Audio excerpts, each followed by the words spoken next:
Hello, আসসালামু আলাইকুম। Computer park ভিডিওর পক্ষ থেকে আপনাদেরকে জানার সাদর আমন্ত্রণ। সো আজকে আমাদের কাছে একটা ডেলের মাদারবোর্ড আসছে, ল্যাপটপ আসছে 3420 ইনস্পায়রন 3420, যেটা হচ্ছে 4010 এই ধরনের একটা মডেলের বলা যায় আর কি। এটার মাদারবোর্ডও অনেকের কিন্তু পরিচিত, যারা ল্যাপটপ মাদারবোর্ডে কাজ করে থাকে, ল্যাপটপ মাদারবোর্ড সার্ভিসিং করে থাকে, তাদের কাছে অনেকে পরিচিত। এবং যারা অ্যাসেম্বলি পর্যন্ত করে তারা কিন্তু খুব ভালো চিনে। সেকেন্ড জেনারেশন একটি ল্যাপটপ এটা। এটা কিন্তু আমাদের কাছে আসছে। এটা প্রবলেম হচ্ছে ডিসপ্লে এসে চলে যায়, মানে একটা ঝলক দেয়, ডিসপ্লে এসে চলে যায়। আমরা বায়োস ব্যাটারি খুলে দেখছি, সব রকমভাবে দেখছি, র্যাম চেঞ্জ করে দেখছি, প্রসেসর চেঞ্জ করে দেখছি, কোনো কিছু হয় না। আসলে এই প্রবলেমগুলো আমরা সলভ করে থাকি। যেমন ডিসপ্লে আসছে না, পাওয়ার আসছে না, মাদারবোর্ড শর্ট হয়ে গেছে, মাদারবোর্ড পুড়ে গেছে, লেয়ার পুড়ে গেছে, যে কোনো কাজ আমরা করে থাকি। যারা ঝিনাইদহ জেলা ব্যতীত আছেন, অবশ্যই আমাদের কন্ট্যাক্ট নাম্বার দেওয়া আছে আমাদের টাইটেলে, আপনারা আমাদের নাম্বারে ফোন দিবেন।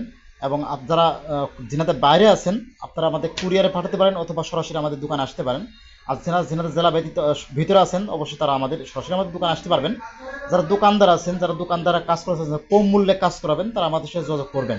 যে কোনো জেলা থেকে আমরা আপনাদের জন্য কম মূল্যে কাজ করে দেবো। সো যারা নতুন আছেন, অবশ্যই অবশ্যই আমাদের চ্যানেলটি সাবস্ক্রাইব রাখবেন। আল্লাহ হাফিজ।